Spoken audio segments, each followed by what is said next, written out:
episode 2. There's 2 of us. We're sitting on the couch. There's 2 other people that's sitting over there. Double twos. Double 2. Donnie Smith, number 2, sitting right there. Look at that. Today is We're also in apartment 212. December. We're in apartment 212, and Yeah. we're in the year 2023. It was a nice run. Welcome to the 2wancast, season 2, episode 2. Gbaby. Alexis, spelt the right way. The only way.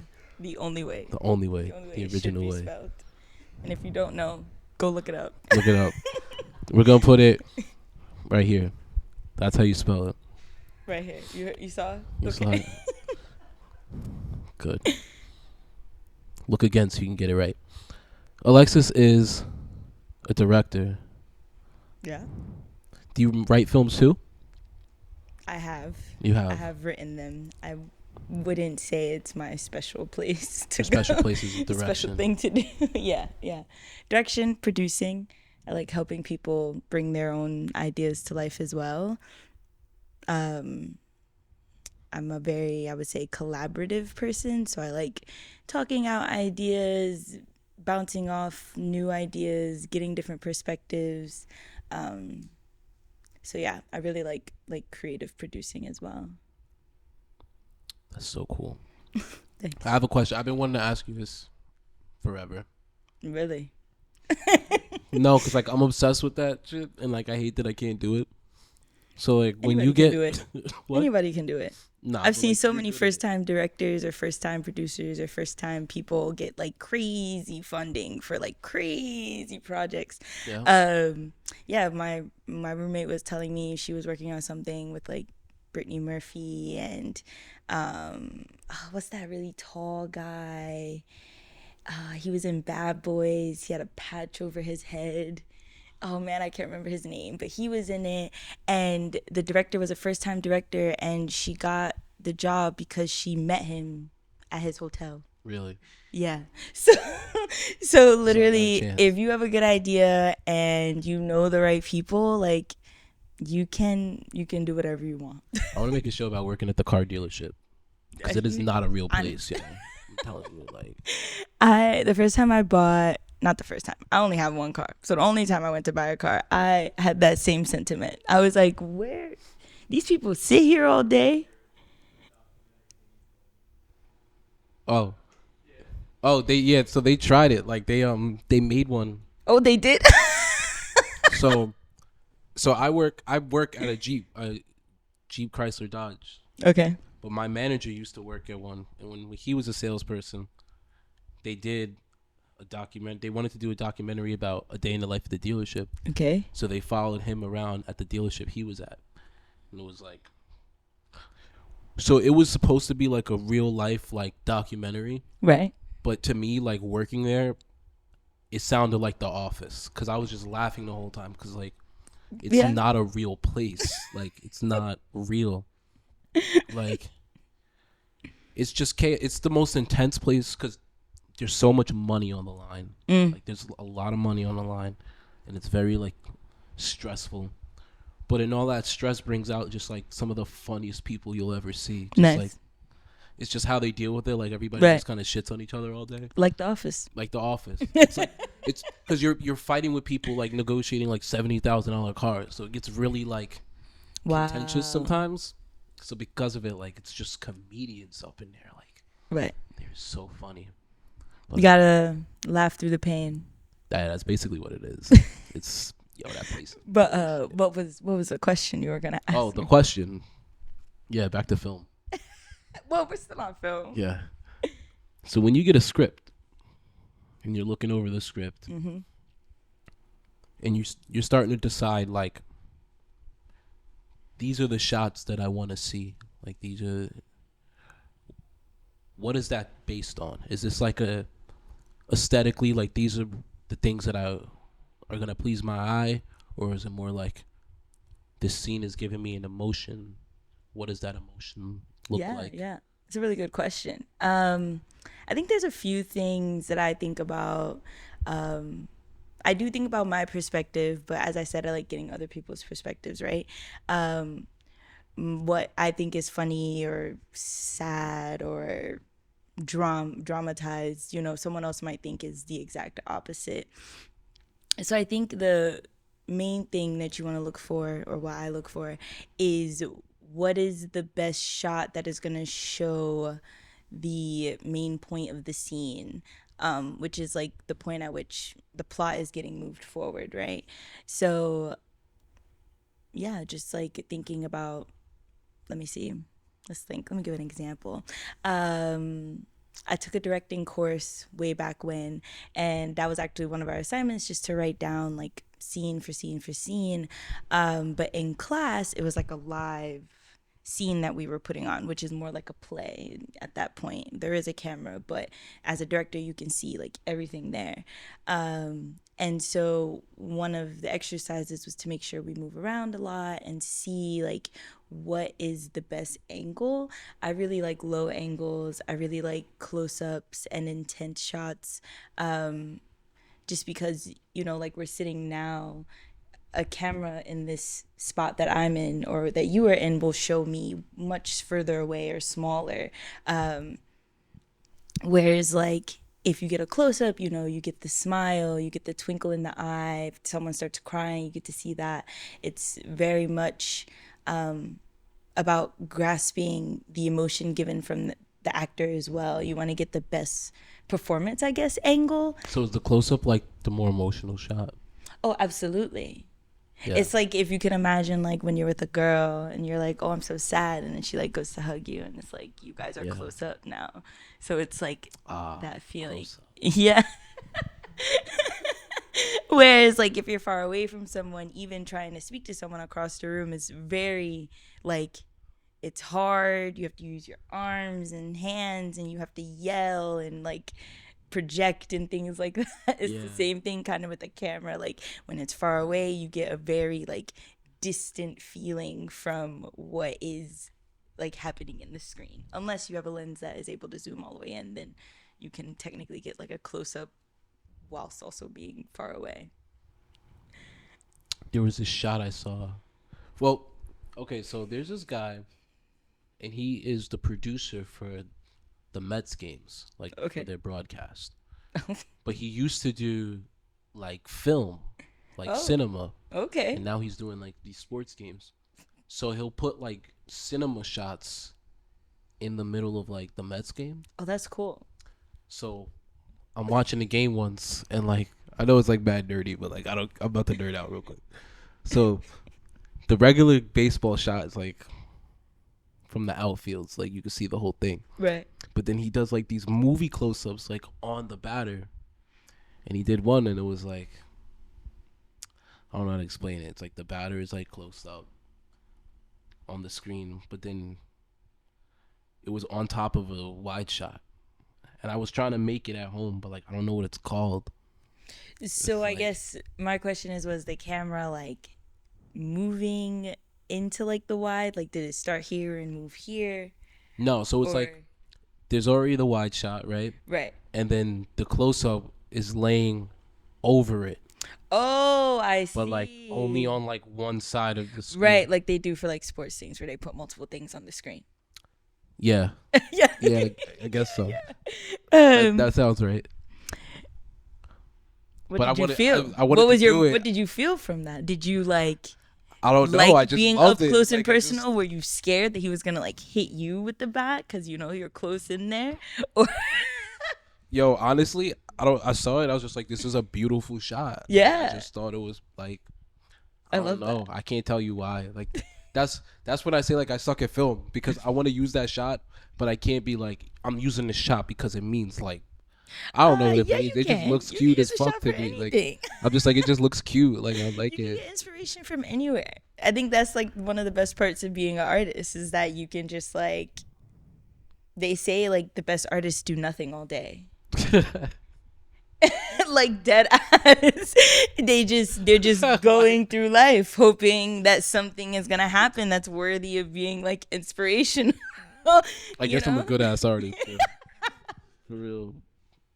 Yeah, they just like sit around, read a book, like just doing regular like daily things, I think being an artist, and it's like coming from an artist, I think being an artist is such like bullshit.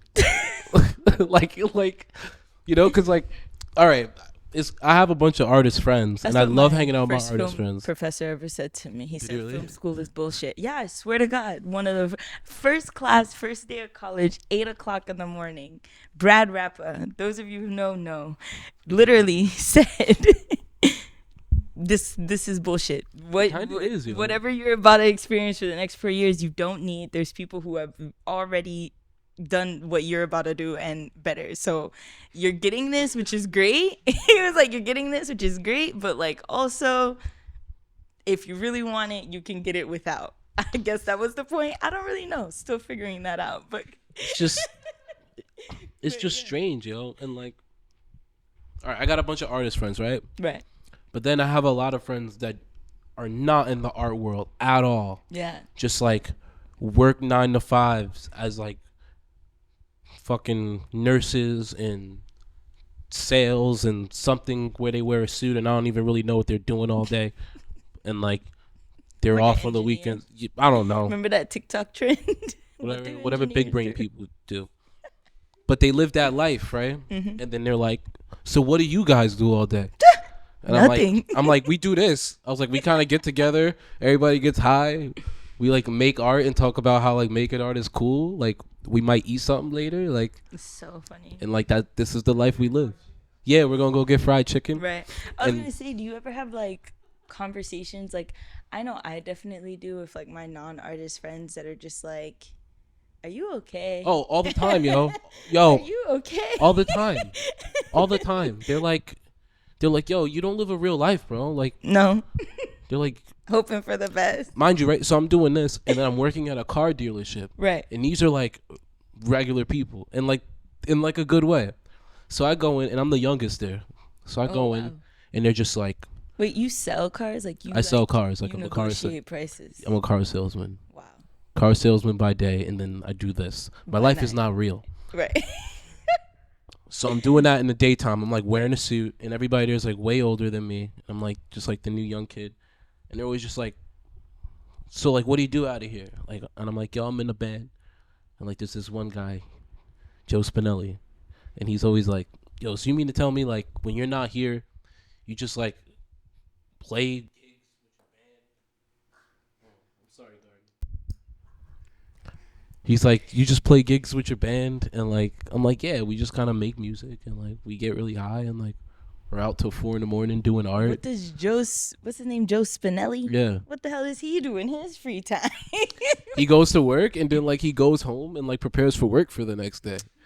That's You so know? boring, though. That's what I'm saying. But That's like, why, like, but that's then they why look I at tell me- People like, yeah, we do nothing all day. Yeah, we just like try and grab new inspiration and like write songs or like get a video camera and just film like random shit on the street. But like, at least we have stuff. Like, at least we have things. Like, we're not just sitting at home like, oh yeah, kids, put them in bed. yeah, I can't live like that. Da-da-da. I'm Like, too reckless. I mean, but also like you said, Joe Spinelli is like really old. Yeah. And probably By the way, already Joe, lived I his love life. you, man. Yeah. Joe was in a movie We love once. you, Joe. He- Sorry.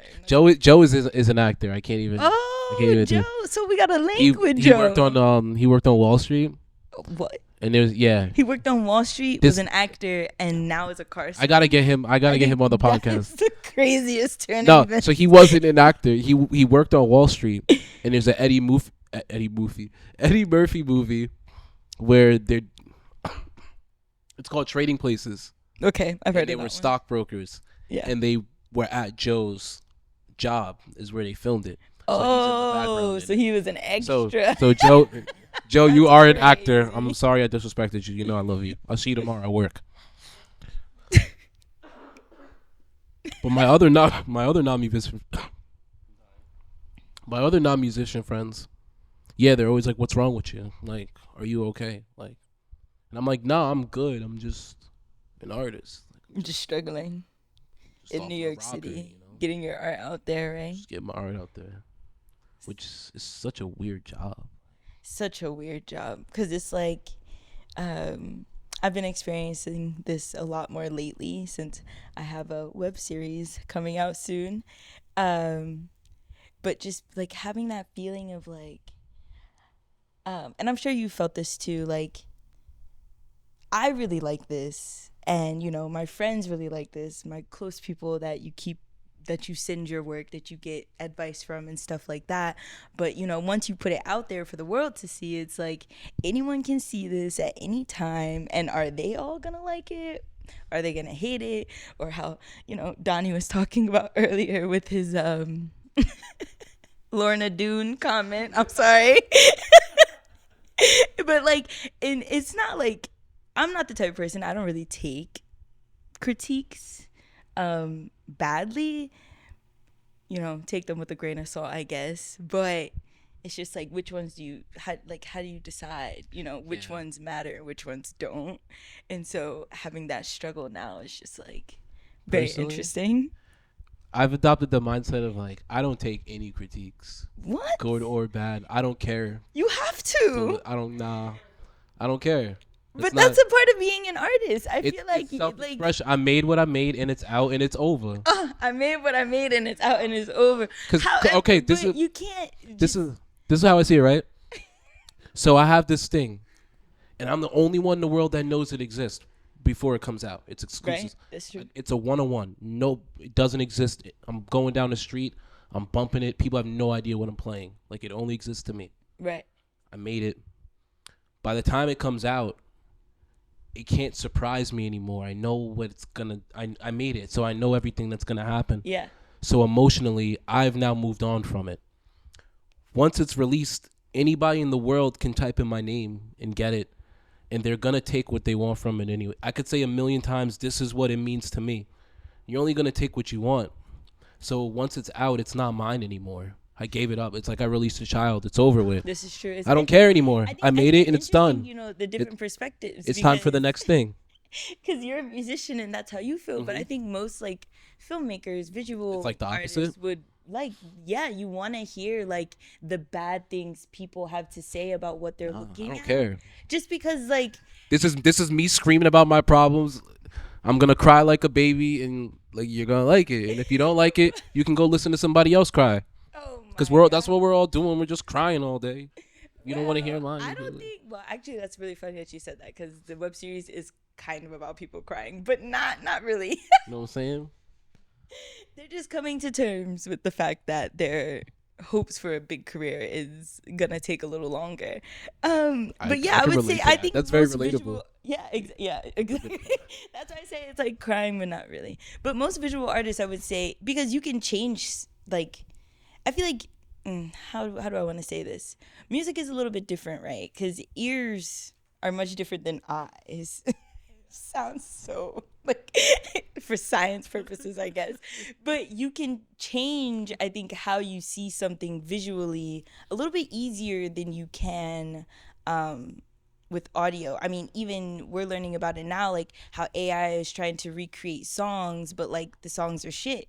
But then they could recreate like visual media and there are these beautiful landscapes and beautiful portraits and of people, except for like the ones where it's like people's like headshots and stuff. Those look a little weird. But so you feel like it's different because the medium is different. Yeah, I do. And that's understandable. I think that's what I believe. That's what I'm standing by, you know.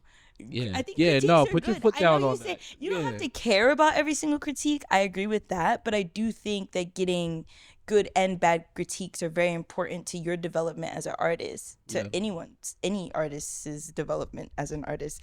And like for what it's worth, like that works for me. Right. But like don't do what I do. Like I'm very much an individualist. Yeah. And I feel like everybody should do like what works for them. And I know why I do it for me. Like I'm a very impressionable person. So if I heard the critiques, it would play too much of an influence on me. Like I've definitely dealt with little that. shit, right? Like if I played something and I know in my heart I gave it everything that I could give. Right. And then like Donnie just on the side was like, the cowbell is like a little loud. Just like an observation. Right. The next thing I make, the first thing I'm thinking is like, yo, I gotta watch these cowbells because they was loud last time. So like, but I don't need to hear it. But don't you think like if it's like someone you respect their artistry, you respect. Like, what if it was like, Let me think of a really popular musician that Okay, you might so like. I like Pharrell Williams, right? So if Pharrell Williams, Oh my god, amazing producer. so if Pharrell right. Williams told me the cowbell is too loud, I'd be like, that's respect, and because it's coming from Pharrell, like it's probably coming from a more educated perspective than anyone else. Right. But Pharrell's ears could also just be sensitive to cowbells. This He is might true. just not like Pharrell Pharrell just have might not like sensitive cowbell. Like, ears. what if he just doesn't like cowbells?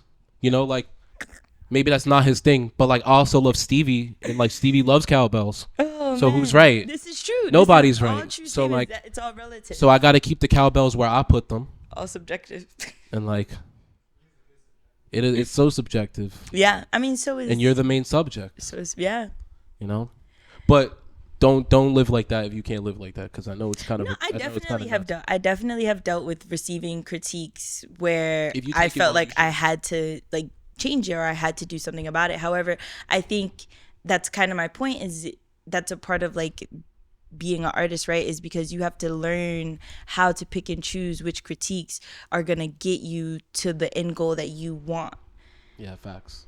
Because, you know, some critiques are like, yeah, I don't really give like, I don't care about the cowbell, so I'm not going to change the cowbell, right?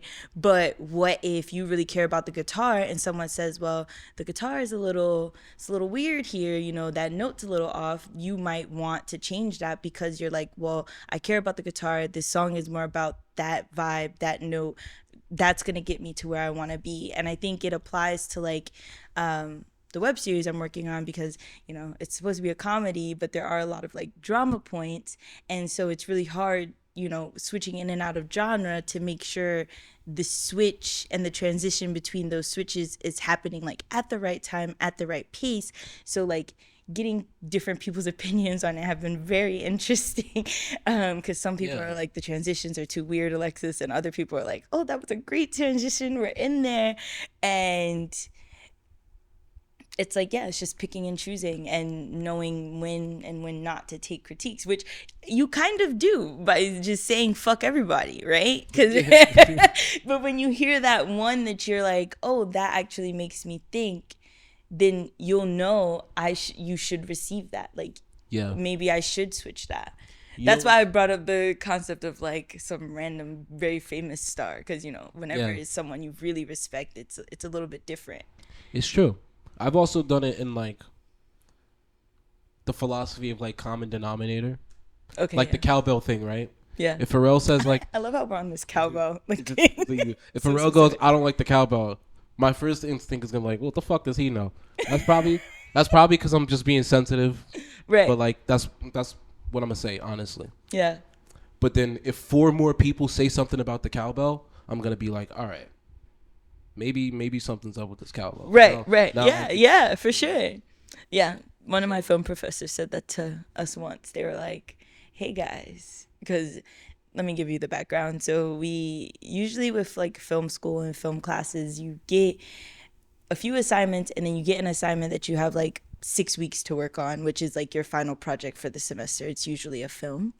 And throughout those 6 weeks, you have different cuts of that thing due.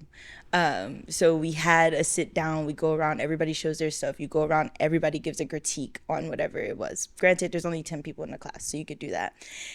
So there was, I think, 2 students that did this, that they got the critiques, and then the next time they showed their stuff, they didn't address like the critiques. And the professor was like, okay, fine, you don't have to accept every critique, but, you know, 8 out of 10 of your classmates said this and it's still here, and I agree with them. So now I'm gonna say, hey, switch that. You know, the first time it was like, okay, fine, they all said it, I don't have to add to the pot. But since you didn't address it, now you like, we're gonna switch it, like fix it. And now you're not reading the room. Right, now you're not right, you're not picking up, you're not picking up what you put down. So, yeah, definitely, I would say, yeah, totally, that definitely makes sense. See, but, like, all right, here's my problem, right? I'll reach that point, I'm like, all right, now everybody say something about this cowbell, so I should really do something about it, right? But then I'll go on Instagram, and I'll see one of them stupid fucking Rick Rubin or whoever, like, motivational 30-second Oh, my God, like, where it's if you like, really believe in something, you should stand on it, and I'm like, I hate those. Yeah, you know what? Yeah, I ain't changing shit. See, and that's why I hate That's what I get those. I get way too many of shit. them. Right. The internet. It's It's a place. If I didn't have to promote this music, I need a flip phone, yo. This thing is not good to me. Oh, well. No, for real. Like, I mean, didn't they make those touchscreens too now? About to Didn't they make it like a flip phone that like you open it and it's a full touchscreen phone? Oh my God, not the old. They trying to get the old people to convert. They said if you were in your 20s or 30s in 2000 to 2010, this is for you. this is for you.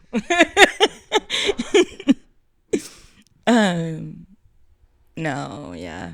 Very hard getting critiques. Those videos, they're so inspiring though. They're so like I get lost in that sauce. You yeah, know, they get me too, like, yeah. And then you keep scrolling and like every 3 videos is another one. I just Or be they sitting there put like getting more those hype, inspirational quotes too. And I'm always like, am I the only one who's seeing this? No way, because it's the internet. But also, be careful. damn. You gotta be careful with that shit though, because they'll like put batteries in your pack that you Right. shouldn't have. Right, exactly. Like, Hype okay, you up for too instance, much. right? Like, you don't need that much clout.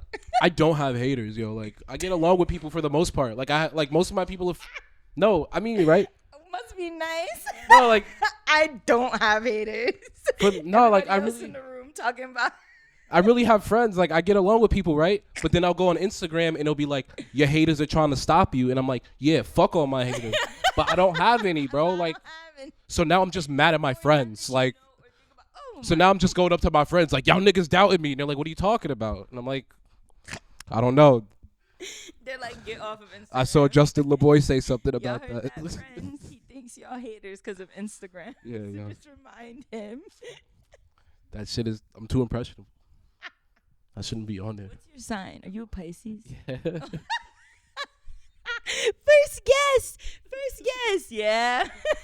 Impressionable. Yeah. Damn. Emotional. I just give it away that easily, huh? I'm just feeling all the feels all the time. Yeah, You know? they change with the moon and the stars. Just feeling everything all the time. Yeah, I'm There's sorry. no off switch. Don't be sorry. Like, you should get it's still- acupuncture. I've heard it. I think would help. Yeah. I see a therapist, but like, I mean, yeah, therapist works, but acupuncture is just like relaxing. It like helps relieve like the stress in your body, which is usually like I zen need for that. people, you know. Your body can feel when you're stressed. Like, Yeah, absolutely. when I'm stressed, like my neck hurts. All in here. Oh, I just started losing hair, like Yeah? lots of hair, like clumps. It's just coming out. So you know, if you see hair on the ground, you're like, oh, it's happening. Yeah, Something's going on. Absolutely. I'm like, damn, what's going on? I'm so. Usually I'm just sad. How long does it take for you to find the problem? What do you mean? Like, once you see that you're really stressed, how long does it take you to be like, what's stressing me out? Usually I know. I'm very like in tune with myself in that way, and I think I'm pretty honest with myself about like what bothers me, what doesn't, and then, addressing if I can address it. Sometimes, there's issues that you can't really change immediately. You have to just kind of roll with it and hope that it ends. You just gotta sit in it. Stoop. And, then I'd be knowing, like, hey, I guess I gotta sit in this. That went fast. You did, right? Yeah. This happens every time, by the way. And, like, yeah, time flies when you're having fun. That's what they say, right? I don't know who they is. Probably the haters. The haters. It is the haters. Who are also my friends. Don't they say something about keeping your friends as your haters or something? I think your friends are the only ones who are like truly honest with you, though, right? Like they are. Listen, yo. They know it's gonna make you mad, but they still gonna say it. I'll be nothing without my friends. I love my friends. Oh yeah, absolutely. They keep me in check. Wow. They tell me to slow down, especially Gardy. Where would I be? He said slow down with that sugar. Yeah, right. With this. It's only 37 grams. Okay, but Snapple is sugar. That doesn't count as apple juice. Like, yeah, not to knock your apple juice, but that's why you got the other one, right? Too. Right. This is like for fun. Right. And the other one is like. But the Tropicana is like. That's real apple juice. That's me honoring myself and taking care of myself. And then this is me. This is me treating myself for my hard work. A man's drink. Snapple apple. Okay, so you only asked me one question. I'm sorry I didn't ask you much about film. This happens every time. I mean, you did. You asked a pretty powerful question that kind of caused us to talk for like 30 minutes straight. But if you, I just wanted to, if you have another question, fill the time, you know? Nah, that was kind of, I mean, that's the only question I prepared. Everything else. So you knew. You were like, this question is going to be the one. Oh, yeah. I was. Yeah. I take my journalism very seriously. Wow. I am like. So not Oprah. Who is Oprah married to? Stedman. Oprah's like married to someone named Stedman? Yeah, you don't know, bro. Oprah got a whole man's, bro. He is like the best house husband ever. You don't ever hear about him. Right. He's been married to him forever. His name is. You don't ever hear about him. You don't ever hear about him. He don't cause no problems. Like he do that housewife shit better than the house. You know, but you never see him either. Oprah just went to that award show. She was there alone. His name's Stedman, yo. He been married. How you spell that? Stead, like Stedman. Stedman. He's a steady man, you know? Right. That's what I was thinking. I was like, oh, yeah, right. Oprah found her like a. It's funny because her name is so interesting, and we were talking about names earlier. Right. Oprah and Stedman. I guess like that's a power couple. The idea is just like if you have a special name, you gotta find someone with a special name. That's beautiful. Wow. I never thought about that. So what happens if you have like a regular ass name and you meet somebody with a special name? You know, then you end up in a conversation where the person with the special name is like, oh, this is John. Yeah. This is Letitia. And this is Tim. John and Letitia. Hey, you never know. That would be an interesting couple. We're talking about nothing now. Yeah. That's why I was like, if you have any other questions. Alexis, can they find your show yet? When can we find your show? How can we find your show? Oh, okay. The show. You'll be able to find the show. Well, you can follow us on Instagram at hope_deferred. It's going to be on YouTube and Vimeo. I was like, where else? And it's going to be available on the 14th of December. So if you're seeing this after that, it should already be available. It's going to be out. Yeah. You can get it right now. Oh, yeah. You can get it right now. Yeah, you can get it right now. Yeah. It's going to be out tomorrow. That's crazy. Time flies. It flies. That's amazing. Yeah. And then my personal social is at LexBubble_1414. And yeah, I don't have any other socials that I use. Beautiful. Good for you, man. Putting the whole show together. That's all power to you. Oh, thank you. That's so cool. Very hard. And a long 2 years I've had doing this. You should be very proud of yourself. Oh, thank you. Thank you. Appreciate it. What's next? What's next? We're hoping to shoot the second half in 2024. And I am also looking to produce a short for a band that I met a month ago. Nice. So yeah, but definitely if you're looking for a producer or someone to collab with, I'm always looking for new projects and things to shoot. So yeah. There you go. If you're looking for a show, call Alexis. If you want to be on the spot, Swancast, ask for Stedman. Ask for Stedman. Only we'll know. Next episode. Thank you, Gardy.